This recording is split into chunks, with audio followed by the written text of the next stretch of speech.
And I think really what people need to understand, and this is kind of my thing, is that like selling is the first of all business disciplines. The first. If I talk about selling being the tip of the spear, it's a special forces analogy. They're the tip of the spear. If they don't make a breach, well, then there's no need for all the rest of the units to come in behind them.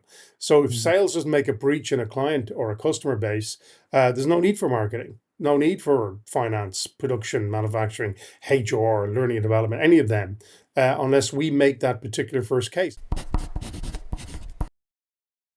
Sean Weafer, you are very welcome to the Inner Entrepreneur podcast. Great to be here, Paul. Thanks for inviting me. It's a pleasure to have you. We were speaking earlier, and I was making an attempt to wrap up your 30 years of experience. Well, I suppose I'm not going to say how long your life experience is, probably similar to my own, so we leave that aside. But you've 30 years of experience in what you do, and how can I sum it up? So I'm going to pass it over to you to share with the audience what it is you do. What's the gift you bring to the world? Interesting way of phrasing it. I would say at the moment I'm CEO and founder of a company called Selling Is.life, and I'll get into why I explain that later on. I'm a business development and sales coach, accredited leadership and management coach, international conference speaker, Hall of Fame speaker for the Professional Speaker Association of the UK and Ireland. Only person ever to both open and close a global speaking summit in Vancouver and in Dublin separately. And an author of several books on coaching, leadership, and personal spirituality, actually. Wow, that's such a wide range of topics, and I suppose it interests me. You started out as an engineer. Yeah. How does an engineer end up with such a, speaking about leadership and sales and spirituality? How does an engineer, because normally see engineers want to just fix everything, whereas when you're a leadership and sales coach, you're more into the concepts. So Yeah. what took Sean Weaver from being an engineer to what you've been doing for several decades now? Well, I suppose I'm not a natural engineer. I'm an engineer more by training, and that's an important definition. Where it came from was my family is a seafaring history. So we go back several generations as seafarers, sea captains, and what have you. And I actually wanted to go to sea myself, but the problem was I couldn't go to sea because I was short-sighted. So I wear glasses from time to time. So I couldn't actually go as a navigation officer. But back then you couldn't wear glasses, right? So I remember sitting around the house and I said to my dad, "Dad, how can I get to sea if I can't go as a navigation officer?" Right? And he said, "Well, he says you could be an electrical officer, or no, you could be a radio officer." I said, "Oh, no, that doesn't interest me." So you could be a purchasing officer. Oh God, no, I couldn't do that. He said you could be an engineering officer. I said, oh yeah, that's what I'll do. I'll be an engineering officer, right? And he said, hang on a second, you don't even fix your own tire punctures on your bicycle. You expect me to think you become an engineer? Yeah. Anyway, the hill of the hunt.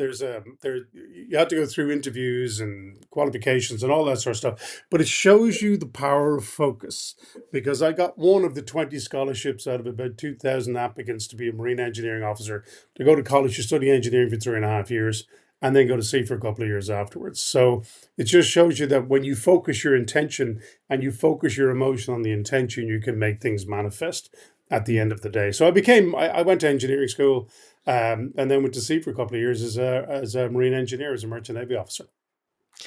What's interesting there is what I'm hearing is, firstly, it wasn't in your nature to be an engineer. I mean, if your dad is pointing out you've never fixed anything, which is kind of like me, please don't ask me to hang a curtain rail or something that's it's way above my pay grade. So what's interesting is that wasn't in your essential nature, but you applied yourself with focus and intent. And what I'm hearing is that you had a massive motivation to do it, and that Yeah. motivation overcame the challenge of it maybe not being your nature. Is that a fair thing to say? Yeah, I think that's a very good way of putting it. I think what's very important for people to understand is that, you mentioned my interest in spirituality. So over the years, I've studied sort of various mystical traditions, magical traditions, occult traditions, and so on. And fundamentally, what a lot of it comes down to is the capacity to focus on an objective or an intention, imbue that intention with an emotion, and then take the action necessary to move towards that. So whether you do that using ceremony and magic, or, coven circles, or all that sort of stuff that people use, it's the same fundamental psychological principle. We talk about the world as made of energy, and energy is affected by observation, which we know Mm. through quantum mechanics and through string theory and what have you. So really, what you were doing was, I wanted to get to sea, and this was the only way it was going to happen. So as far as I was as far as I was concerned, this is what was going to happen. Mm. And I have to say, to be quite honest, three and a half years in college doing engineering was probably the very best thing I ever could have done, because it taught Really? me to be able to think.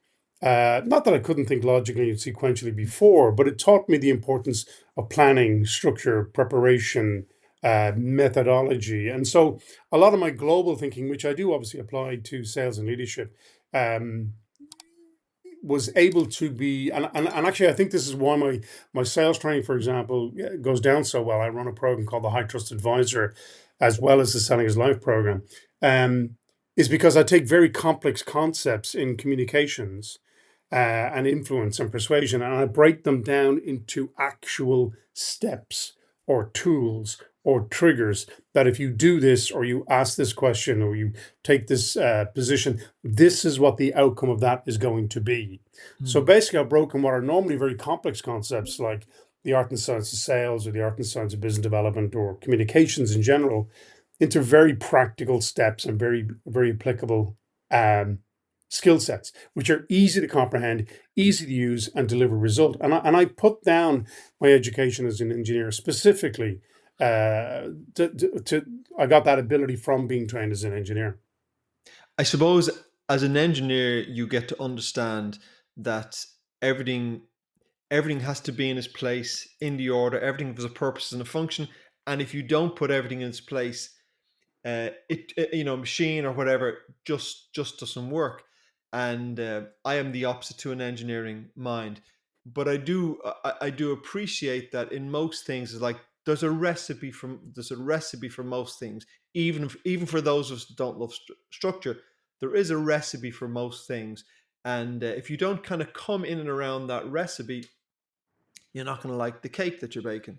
Yeah, that's another good way of putting it. I think really where it had the most profound effect on me was a very simple engineering principle, which I apply in all my training, and particularly my coaching methodology, which I designed with a behavioral psychologist called Dr. Dennis Waitley, a fantastic speaker and author. I worked with Dennis back in the late 90s. And when I developed the coaching system I use, is that which gets measured gets done. And so all my coaching methodology, I developed a coaching methodology called G2S, Global to Specific, where you work with the big picture, you break it down to what do we need to do to make change, which allows you to bring structure, measurement, and accountability into coaching, rather than how are you feeling today, Paul, sort Mm. of psychotherapeutic babble Yeah. type stuff, to a very specific accountable methodology, which I think is the reason why it's so successful. But it was that engineering adage and that engineering element that I applied to training, and that I applied to professional development, personal development of the individuals that I work with, whether it's a CEO, whether it's a sales guy on a team, or whether indeed it's an accountant or a lawyer, many of whom I work with, that I do business development coaching with, either as partners or as professionals on the route to partner. I was mentioning to you that I was in Phoenix at the weekend at a course, and the course was all about some of what you do, which is speaking and coaching, etc. And it was a room about 30 people in the room. A lot of, I would say, very talented, very capable people. Um, but the biggest challenge a lot of those people have is that they have a product or a service which may be wonderful, but it's only valuable when you can sell that product or service. I can relate to it to some degree, but it's also amazing when someone, because part of it was a speaker camp event, and so when you see someone who can stand up and speak so passionately and eloquently, um, but struggle to sell to a customer. Now I'm watching them and I can go, some of the speakers were just incredible. I mean, some of the people who were students on the weekend, you could just see they'd so much experience, so much talent, um, but weren't making any money or making very little money doing what they were doing because they weren't translating it into a customer buying from them, which unfortunately is what it comes down to. Yeah, I think You've touched off a number of different points there, Paul, which I look to address.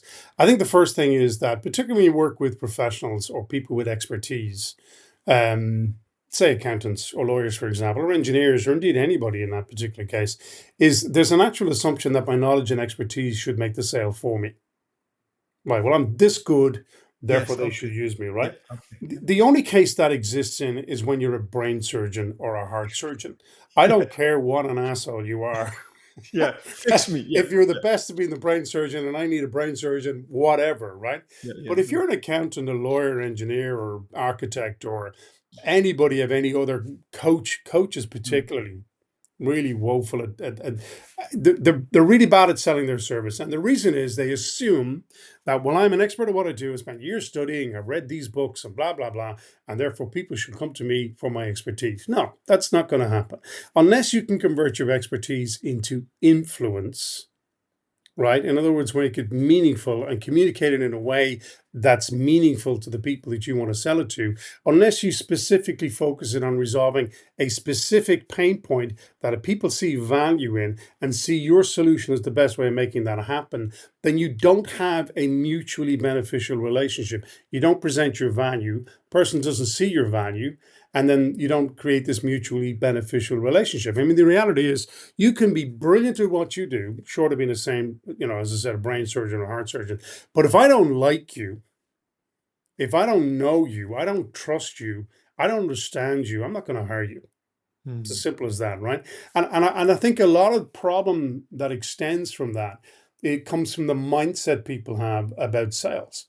That we still struggle in the public perception of this really old, so out of date stereotypical concept of the salesman or salesperson as a commercial traveler who's got one product to sell. They've got a certain territory, and if they don't sell it, they don't eat. So it's high pressure stuff. It's buy it or else, and it doesn't matter because I won't see you again for another whatever 6 months, Mm. before I Yeah. come back. That is Mm. so out of date.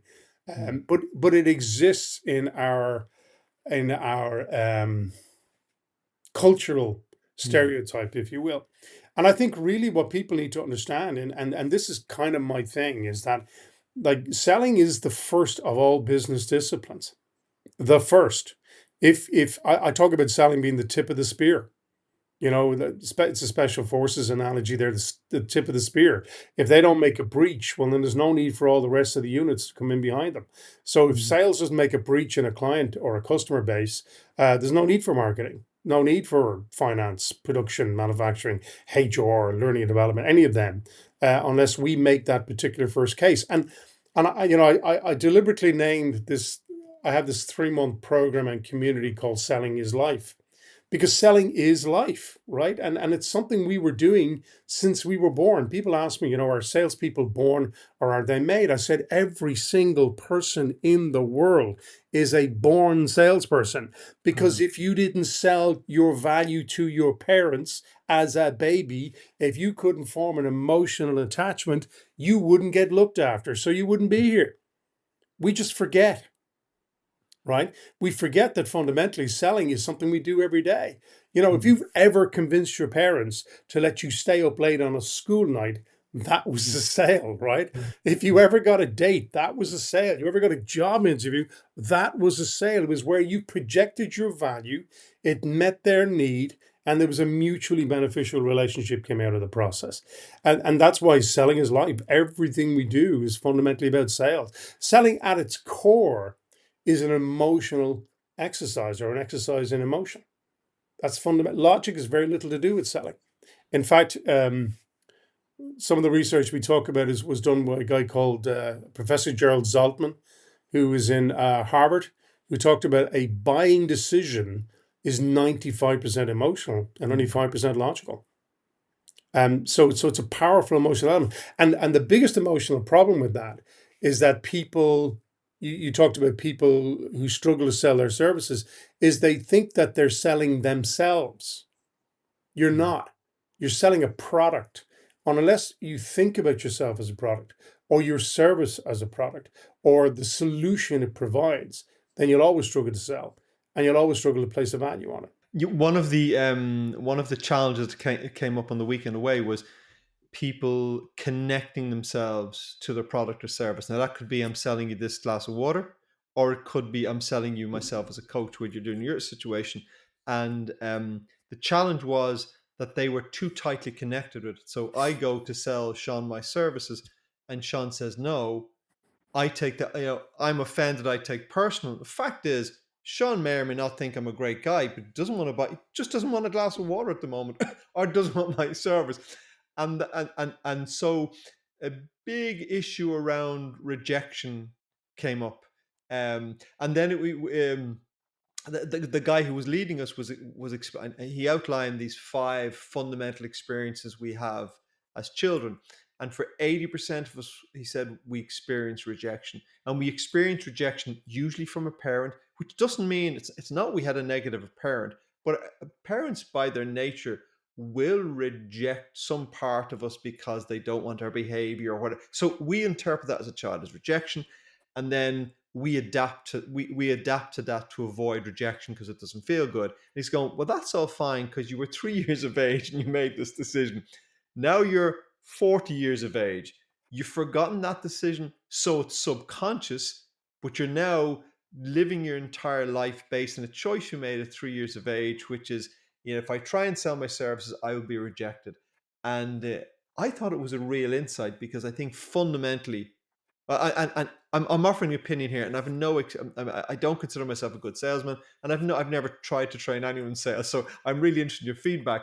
But he was basically saying, what he was saying to the people in the room was, fundamentally the reason you're not selling is because you fear rejection, and that may be based on the decision you made 40 years ago. Yeah, it's I part of my training is as a analytical hypnotherapist and as a psychotherapist. So Mhm. I disagree with his numbers. I'd say 100% of us experience rejection from our Right. parents, Wow. right? And it's not even something that our parents plan or intend to do. What Yeah. happens is that basically, as a child up to a certain age, you have absolute unconditional love. You Yeah. can do whatever you want. You can do, I won't get into what I experienced when I was changing nappies at 3 a.m. in the morning when my boys were small, You but don't you need to could do remind me that because I've been there. and we'll Yeah. still and we'll still love you, right? Yeah. And it's unconditional. We do whatever you need, right? And you can do that up until maybe about 3 years of age. And then you kick the cat one time too often, and the parent goes, if you do that again, I will put you on the naughty step. Yeah. Now, what happened is you have a limitation. It's a limit that's been put on you. Love Yeah. is no longer conditional. Love is now based on conditions being met. And then if you fail to meet those conditions, that may potentially mean rejection. So that's where it evolves from. Okay. Mhm. So unconditional love stops, and now love is conditional. And for the rest of your life, all love is conditional, right? And the single biggest need in all human beings is to be accepted, right? Yes. That's why networking is the single most unnatural act you'll ever commit in public. Well, I Mm. hope so. I don't know you Yeah. that well, Paul. Right? But the point is, why would You're anybody safe there. You're walk pretty into a safe room? there. Why would anybody walk into a room full of strangers and actively seek rejection? Right? It's the most unnatural thing in the world to do. Right? Mm. And yet, it's still one of the best business development tools you can evolve. So to come back to your point about rejection, yeah, selling requires resilience. Mm. It requires mental toughness. It requires self discipline. Selling Mm. requires a lot of skill sets that are poo pooed because people have this old stereotype of what it requires to be a Mm. salesperson. Mm. Salespeople make the world go round. They Mm. change the world every day by virtue of making connections and having conversations. No ships would sail, and no planes would fly, no buildings would be built if there was not a sale made in the first place. Okay. And that's why selling is such a fundamental. But you mentioned, for example, this concept of rejection. Mm. I think it's important, and it is very hard when you have created your little thing or your little product or your little speech or your little whatever, because you've imbued so much of yourself in that. Yeah. I can totally understand why that's a challenge. But you have to divorce yourself from that, and you have to think one thing and one thing only: how does it add value to the client? How Mm. does it add value to the person making the decision? The fact that it adds value to you is immaterial. It's the fact, what does it do for them? right? Because there's only two questions in a client's mind or a prospect's mind when you're talking to them about what you do, and they are these two questions. So what? What does it do for me? Yeah. And if they don't see that value, then they're not going to buy. And it's not per se rejection, it's objection. You'll get objections from people, not because they're just telling you to get lost, but because they're trying to perceive the value in your offering. Mm. That's what an objection is. You mentioned, for example, if people say no to you, even if somebody says no to you, that's not the end of the conversation. Because I often teach people that if someone says no, really what no is a cover for the actual objection. It's just easier to say no. So I would normally say something like, well, if someone ever says that to you, then what you say is, well, may I ask, why specifically on this occasion are you saying no? Mm. That's a very specific form of words using what's used in hypnosis called embedded command language. I'm not going to break it down here, but the Mm. point is, when you ask that question, they'll give you the real reason they're saying no. Mm. But the other side of that is, and then you can take it. Now you don't want to keep saying it until you're drop kicked out of the Of course. nearest window, Yeah. right? You do it once, and see what happens. But if someone says no, well, so what? I actually say, well, thank you very much. Mm. Can we circle back and talk again in 6 months' time? Find out if you Yeah. can come back. Say, no, we're not interested. Say, well, thank you very much anyway, because I no longer have to waste my time on you. Mm. It's a gift. It's a gift. You're Mm. off the list. I don't need to talk to you again. Yeah. You're gone. You've self-selected yourself out of my life. Thank you. Yes. Yeah. And then go talk to people who want to talk to you. Yeah, it's really, really interesting. Something else I heard over the weekend. I wonder what your thoughts are on it. So the speaker said that men handle rejection. Sorry, that wasn't what he said. What he said was that men have a different view to no than women. So if a woman asks a man for something, they say no. Women go, it's no. But men are used to, say, being in a bar somewhere and approaching a beautiful woman, and they expect, hey, can I buy a drink? No, they expect a no, and yeah, assuming there's no unpleasantness there, they expect a no, and they also then expect they may need to use a little charm, and I have friends who are married for decades, and the guy will tell stories of the amount of times it took him to get a number. The guy told me a wonderful story of seeing a lady in a McDonald's many years ago, and said, "Do you mind if I sit down beside you?" No, no, no, no, no. Of course, he eventually got a number, and now they're married and have 3 kids.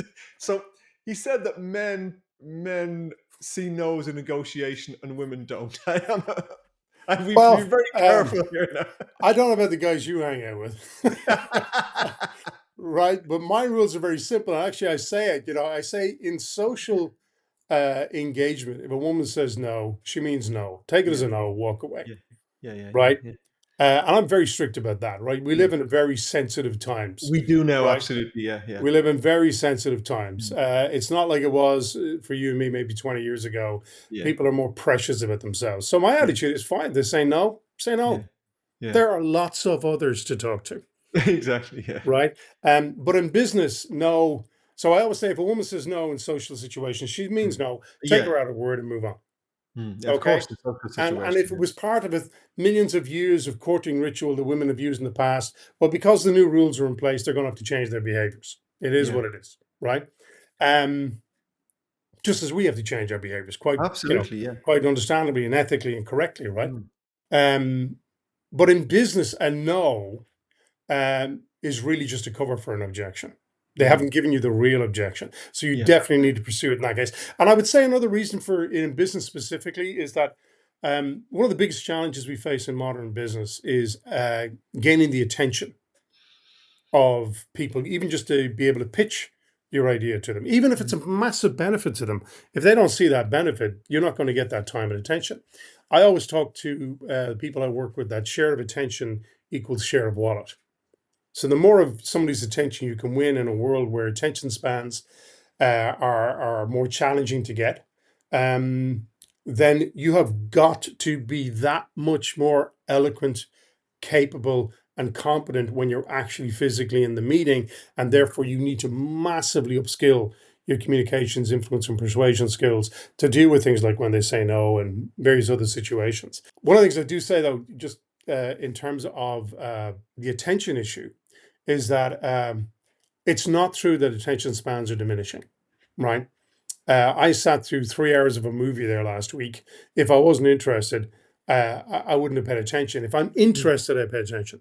The challenge we have is distraction spans have massively increased. That's the issue we face. And it now takes probably 3 to 4 times more effort to get in front of a potential prospect than it does or did prior to COVID. Um, because the Prior to COVID, psychology, yeah, because the that's a very psychology of short period of people, time. has changed. They are we're working remotely now in a lot more cases than before. And I know we're going back now and they're insisting on a wee bit more, but we're still doing a lot of work in a hybrid, and that's never really going to go away. Mm. People are happier to take video calls like this than they are to get face to face with people. It's easier to hide behind things, voicemails, phones, whatever the case may be. Plus, also, we're dealing with a very significant situation in society whereby we had a massive trauma uh, sort of impacted on us during COVID. We had constant signs of death, imminent death, spreading death, stay at home, stay safe, don't talk to your family, don't talk to your parents, don't talk to your children, don't talk to Yeah. your grandparents. Like this constant social control that was imposed upon us. And the outcome of that, now when you're dealing with people, is I find there's a strong underlying level of anxiety among people. There's everybody seems to be working harder and harder and harder, but I think they're doing that just to try and avoid the anxiety and the level of overwhelm that exists just below the surface for them, and that makes selling a harder job because you've got to win attention from people who are in those situations. I also find that in actually to get their attention, previously in the past, you might talk about the rewards and benefits they get from working with you.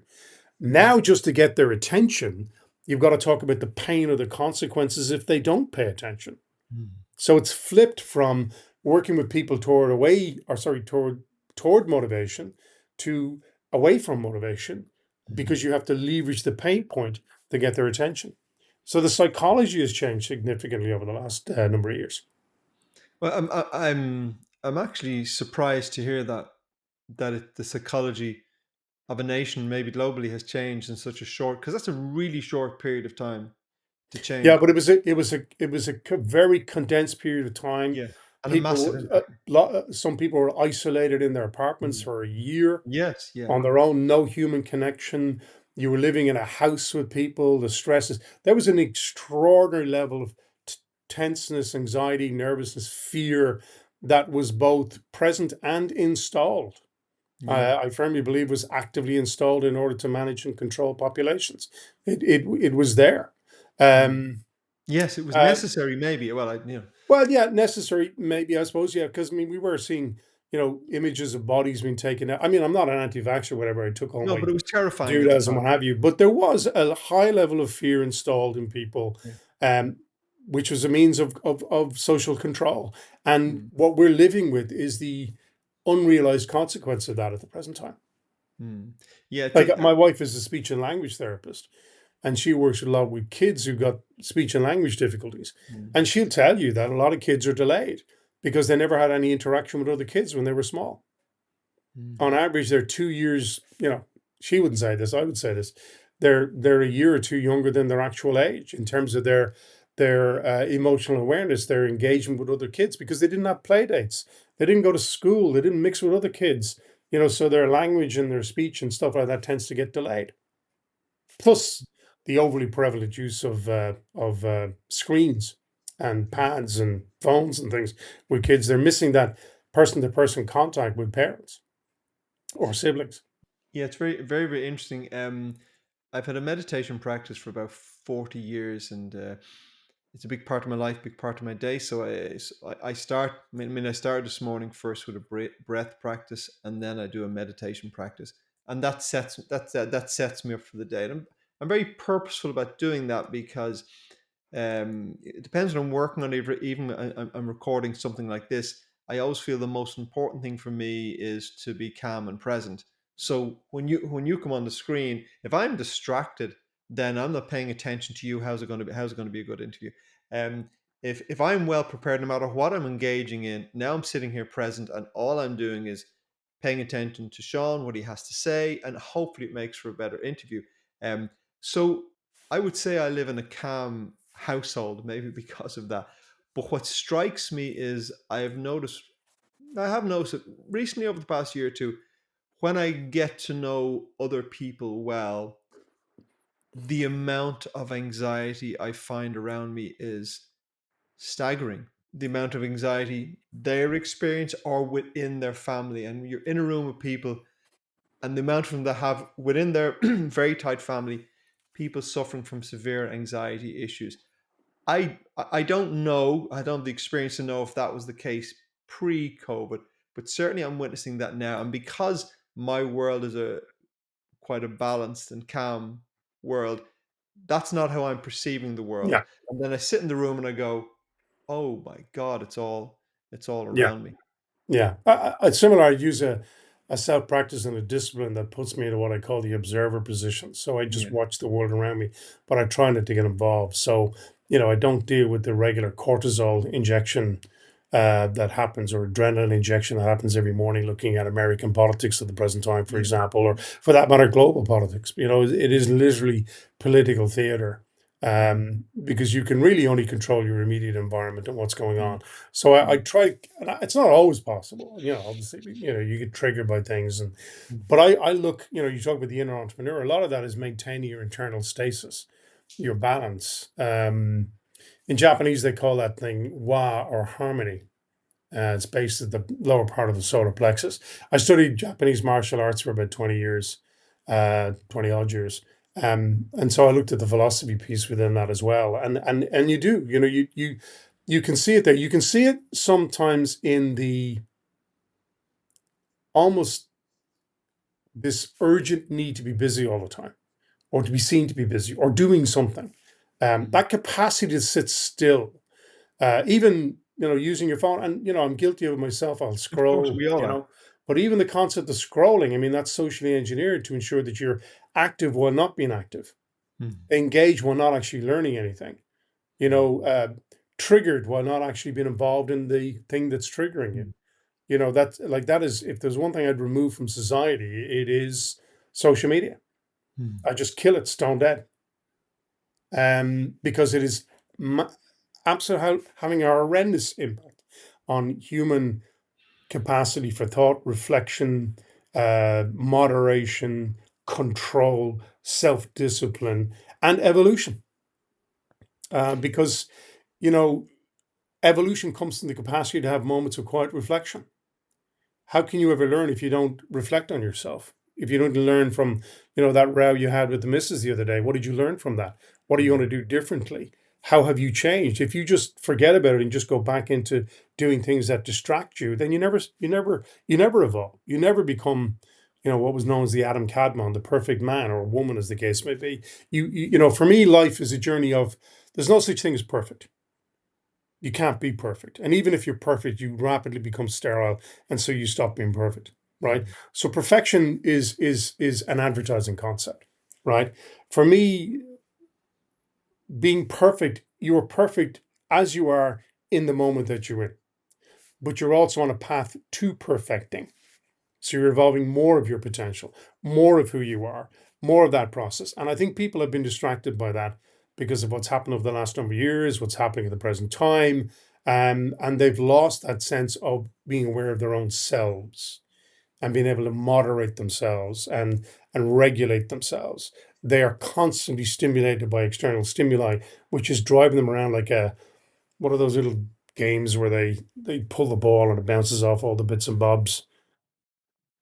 A pinball machine, right? That's where people are at right now, you know? And if you want to maintain your inner world, you have to control your external influences and what you prepare to feed in to the program that is who you are and how you perceive yourself. I think you said something very important there about this idea of the observer, and you gave the example of you have a row with your missus or whatever. And I think when you have that observer, which I think also you become aware of if you have I'm sure there's many ways to become aware of it, but if you have a meditation practice, you become aware of this as well. One of the advantages of being able to step in and rest in that space of the observer is that when you have that row, you may be in it. But when you step back for it, the observer will also allow you to see where you went wrong on that. Because if I have a row with you, it's all about what Sean did wrong. But if I go away and get distracted, all I'm in blame. If I can step back and step in that observer, I can go, okay, maybe but were you out of order also, Paul? Did you behave in a particular way? Uh, and then we can learn about ourselves. And you talk about the path to perfection, but it is the path, because the next step can go, okay, next time I'm speaking to Sean, I will try to be more respectful, whatever. And certainly in a marriage, I think that's really, really important. But I see very few people, when you talk about this observer, whatever part of this awareness, as it's referred to in more spiritual meditative practices, I don't think a lot of people really, I don't think people are aware of this. No, people like you probably discovered this by accident, along the way, or you had an internal impulse to explore self evolution or development. I would have been the same. I started studying this stuff as a child, and mystical traditions and esoteric traditions, and it would have been part of my family background as well, and all that sort of stuff. But most people aren't there, Yeah, and they don't want to be there. They're happy to be distracted. But I think one of the fundamental premises in life, and again, I'm conscious of the inner entrepreneur concept of your show, but um what you hold internally is what you project externally, and what you perceive externally is a measure of where you are internally, right? So if this observer status allows you to realize, well, what did I do that caused that scenario? It doesn't mean you're always wrong, but there are definitely things that you do. So because whatever's going on outside you is very much a projection of what's going on internally, right? And that's very simply put it very simply. We live in an energy universe, and if my energy is not at the right frequency or vibe, it's going to affect the energy around us. And if people don't, if they don't, if they think that's all kind of woo woo, I am not an advocate of woo woo or new age nonsense at all. I got to be honest, right? But to give you a simple example of that in play, I talk a lot to sales professionals and sales leaders about your emotional state has a direct effect on the emotional state of the other person. So if you've ever been sitting in a room and somebody walks in, they're in bad form, or they're angry, or they're stressed, they don't have to say anything. You immediately know where they're at. And then you have a corresponding response to that, and that you become defensive or you become anxious, right? Like we talked a lot about anxiety earlier. Anxiety is fear of the future. Anxiety exists where people aren't certain about their future or what's going to happen in the future. So you develop anxiety because you're not sure what the behavior of the other person is. So their energetic state has directly affected your energetic state, and vice versa. Your energetic state slash emotional state, whatever you want to call it, has a direct effect on the environment around you. And for that, you go back to quantum mechanics, or quantum physics, where things don't take shape, form, or direction until observed. So seen by a third party, that's when it becomes a wave, or that's when it becomes a particle. So literally our observation, our capacity to observe, and how we interact with the energy universe around us has a direct effect on what exists around you. I mean, you can influence it. Now, they say, well, can I not win the lotto then if I wanted? Well, yeah, technically you could, but millions of other people want to do the same thing. So they interfere with your thinking. Right? So it doesn't work. But things that you control, that are in your environment, the things that are relevant and important to you, you do have an impact on, from relationships to outcomes, I agree by what's entirely. going on internally. And that's why we need to minimize distractions. We need to minimize what's going on. And the last thing is, you need to get comfortable with change. You may not like change, but change is the only constant, right? And when you become comfortable with change, and you can adapt to change as it happens around you, life gets a whole lot easier. Um, yeah, a lot of what you say there resonates, but when you say change is the only constant, I might add to that this But other ability, than taxes and death, other than taxes and that yet, but the other constant is that if we have the ability to pay attention this observer of this awareness is constant, unchanging, ever present throughout our entire lives from the moment we're born to the moment we die. That is unchanging, uninvolved, and uninterested in the chaos of life. And both, and we need to live both. You rest in a place of awareness, you'll starve and you'll die. So I'm not suggesting that that's what we do, but I think if people have the capacity and learn to rest and live from that place and engage in life from that place, then they can experience change, but their peace comes from somewhere else, not from the external environment. About 15 years ago or so, a coach advised me to, when I pulled into my office every morning, just to take a few moments. Excuse me. So she advised me just to sit in the car and just practice some breathing and just settle myself. Imagine myself being calm and peaceful, and imagine, what I was walking into was calm and peaceful. At the time, what I was walking into was not calm, was not peaceful, was chaotic, and was unpleasant. If I go into my office now, it's an entirely different world. So if there are entrepreneurs, leaders listening, and we can, I mean, you're definitely reaching into the woo if when we talk about living the winning the lotto, but that's dismissive in a way, because the reality is we all know, if I walk into my office tomorrow or you walk into a client meeting and I'm in a bad mood and I am pissed off, how is that meeting going to go? Absolutely. You can And if you you can predict the outcome already you before you can. step in. And Yeah. and what do we want from our teams? Do we want teams that are calm, that are focused, that are making decisions in the prefrontal cortex, wherever, so we're making intelligent? Is that the team we want, or do we want a chaotic team?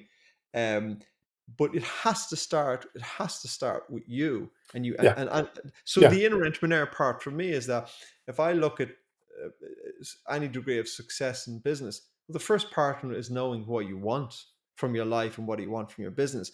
And then we spoke about this very, very on, and having intention about what you're doing, how you're living your life, how you're running your business. Um, and when you go in with that, so one intention I had many, many years ago was to have a phenomenal culture in my business and remove people from the business who didn't fit that culture. That was extraordinarily difficult. But that attention, that determination radically changed my business. But it had to start with me. Mm. And that's that's the important lesson, I think, for any leaders going. If they don't bring that calm, either walking into a client or walking into their own team, it's obvious. We all know without believing anything what the impact of that is. There is an extension on that as well, is that what I think a lot of entrepreneurs and leaders miss out on is there is a natural tendency for the people who report to you to match your behaviors, Yeah, consciously or unconsciously, yeah, right? And the reason they want to match your behaviors is they want to be in rapport with you. They want to be liked by you. And there's a reason they want to be liked by you, and that's at some point you're going to make an appraisal of them, and you're either going to reward them or you're going to punish them. Simple as that, right? And that's inherent in every employee who's reporting to a person who's senior to them, but no more so than the owner of the business. Um, so the mindset of the owner, the energy of the owner, the capacity for the owner to demonstrate that, yeah, all hell is breaking loose, but look, we're going to sort this, will automatically communicate itself through every aspect of the organization, mm, right down to the person who's I talk about everybody's potentially a client touch point, you know. mm, So yeah, completely agree. As an entrepreneur, as a person, as a business owner, you need to get your head straight before everybody else's head, and you can't expect other people's head to be straight if yours isn't, because they're taking their lead consciously and unconsciously. They're matching your behaviors. It's what they do. It's what we all do, yeah, right? It's like when I go back to Cork, for example, and lapse into a Cork accent. We look to mm, we look to fit into we look to fit into the patois, the environment, the cultural norms for people, because we want to find acceptance. So yeah, completely agree. The mindset taking. I talk about box breathing, which special forces people use to manage anxiety and stressful or potential combat situations, where breathing in for 4, you're holding for 4, you're exhaling for 4 and holding for 4. You do that 15 times, that's 5 minutes of reflection. Mm. But the reason that works is that we have what's called psychosoma. The Greek psycho is mind and soma is the body. Both of those interact with each other. The mind affects the body. We know that because we get stressed and tensed up when we're tense in the brain. But equally, if you relax the body, it has the same effect on the mind. So maintaining those kind of disciplines is a very simple way of getting yourself where you need to be. Tip of the spear. Your tip of the Yeah, spear. I think it's a really important point because I say I've been in the world of meditation for 40 years, and I've been in India. I've studied it obsessively, and it's a huge part of my life. But I've also realized that when people want calm and they try meditation, some people find it very, very challenging. And what I've discovered, and is exactly what you've just said, is that it works both ways. When you have the ability to become calm through meditation, it settles the whole nervous system, and the body becomes calm. Um, People find that challenging because they have the monkey mind, and it's the skill you have to develop to find challenging. But what you've said there, I think, is really important for people listening and find that challenge, is that the opposite works. And that if you do something like breathing, you can even, it's very difficult for people to meditate with a crazy mind unless you're an experienced meditator. But you can breathe. You can do something like the box breathing. You can sit down, your mind can run like crazy, and you can do this box breathing. And I mean, I've done it. And what happens is in the first few minutes, your mind, your heart remains crazy. But eventually your body synchronizes, and as you persist with that breath, the whole mind body calms down. And when I look at over my years in business, I know that we talked about your point of view, the engineering background, the structure. I mean, that is essential. I mean, business is run on tools and systems. If you don't understand those tools and systems, you won't be effective in business. But you are the person behind those tools and systems. And this was my experience, is that all the major changes I made in my life in the business started with in that contemplative moment, in the moment of self-awareness, and going, aha, I need to do things differently. Is this my intention? Do I have the courage, and will I pursue this? Now, when you have that mindset in place, you can now go, so now I'm in the right space. Now I can look for the tools. But if you don't get the mindset right, the tools won't work. So what I'm wondering is, you have a tremendous blend of this ability to talk practically about literally what people say in sales presentations. So you have a great set of tools there, and you also have this understanding of human psychology. I imagine your effectiveness is the integration of both. Yeah, absolutely. But it also depends on where the person's at or where a team's at. Some people mentally they're in a good space, but they just don't have the expertise to do what they got to do, the practical things. Yeah. And sometimes they got the practical stuff, but mentally they're not in the right space to do what they got to do. So like in a coaching situation, it's done one on one. It's very much around them. You build the program, you build the outcomes based on their needs, and then with a team, it's very much about the training I do isn't just about skill sets. I talk about a lot of people say I want my team to be more confident. I want them to be whatever. And what I say is, look, confidence comes from competence. If you give them the skill sets, you explain why these skill sets work and how they can be applied and what will happen, and then you demonstrate that when you're training them, and they suddenly see stuff they've never seen before. That's where the confidence comes from, because all you say to them, look, you just need to ask this one question and you will get this response every time. And then when they do it, just do this one thing and they get this response. That is a person who has fundamentally changed at every level. Yeah. Their perception of their capacity has changed. Their confidence in terms of their ability in that particular situation has changed. They've had a win.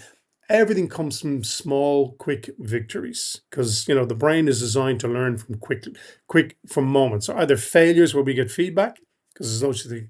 So as my own mentor, Dr. Waitley, said, there's no such thing as failure, only feedback. Right. So if all you got is feedback and success, well, then you're not doing so bad on that journey to perfecting. Right. But once you give them one thing that changes everything they've done before, I mean, that's a fascinating thing about working with people in that sense. I've had people on a program with me that are 2 weeks there with very little experience, and it's changed the whole approach about what they're going. I literally have people write back to me and say, I've been 30 years in this industry, and the 3 days I just spent with you completely rewired my brain on how to do what I do. Mm.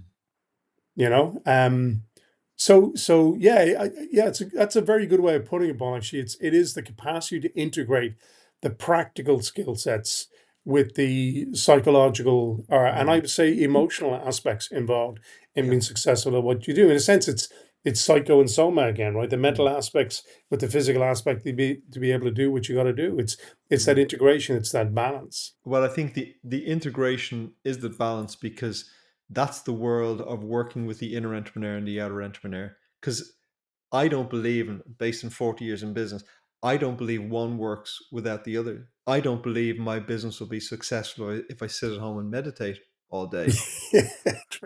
Sure enough, you actually have to get out and do something. We live in a physical world. We do live in a physical world. Thankfully, at a certain point, you can learn how to delegate to other people to do most of that. But still, that's a specific skill, because you still have to be a leader, and you have to learn how to develop teams. Um, so you need those practical tools, but you need both. If you're just jumping into doing all the entrepreneurial stuff without any time for the inner stuff, either you will be unsuccessful, although sometimes you will be successful, either you'll be unsuccessful or you will be messed up. So sometimes people will have no inner awareness. They will be very successful, but they're working all the hours that God sends. They're destroying their marriages. They're alcohol, cocaine. They're not talking. So I've seen people where they get to that balance, but materially they're really, really successful, but inside they're a mess. I think without that, I suppose my passion in doing this podcast is to get to entrepreneurs that we need both. We need the practical skills, but you need the inner world as well.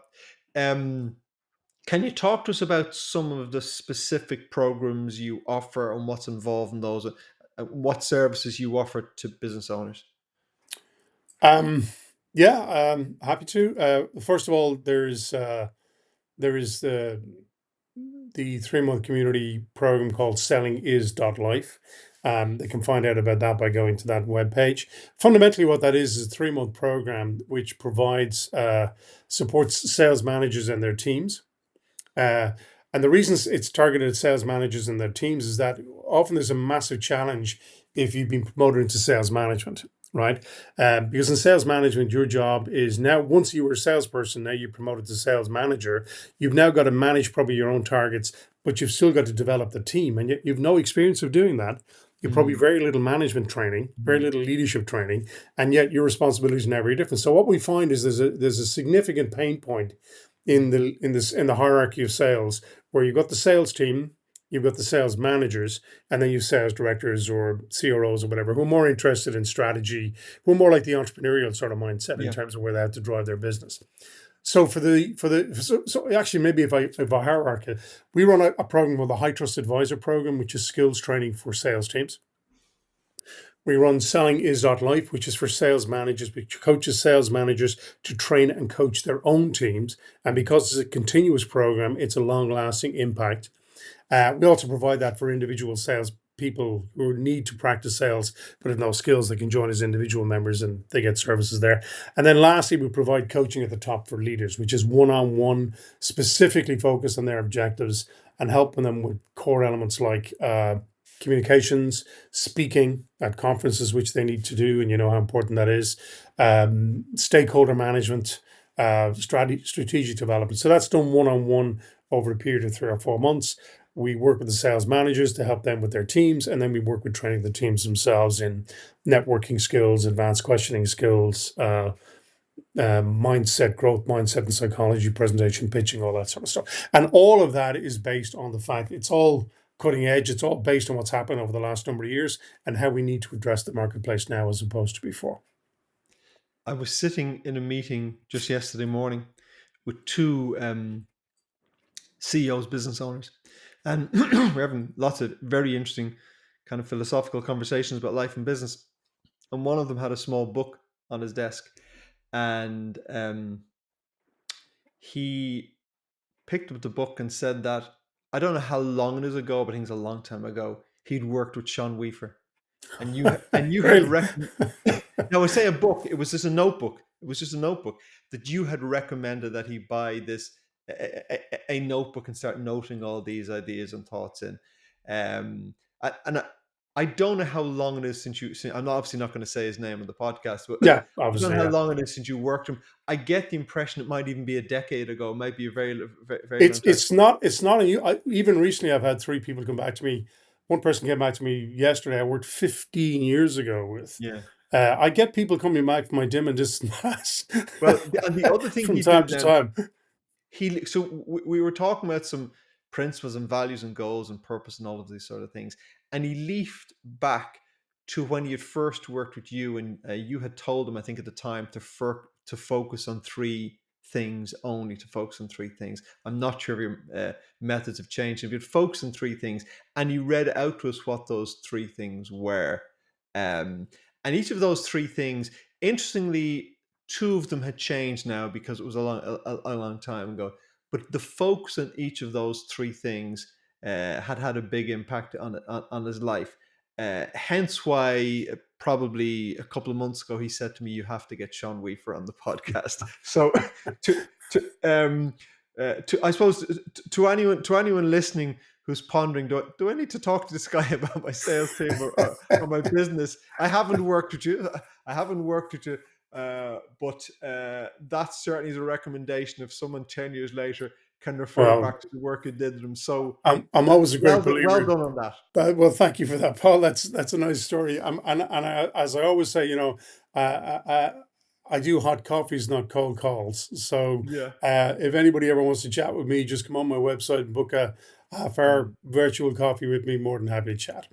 Well, I think you know lots of people do lots of things, but when you can have impact, that's got to be personally very rewarding. So congratulations on that. Thank you, thank you. Sean, it's been an absolute pleasure having you on the show. I really appreciate you giving your time. My pleasure, Paul. Thanks for the invitation.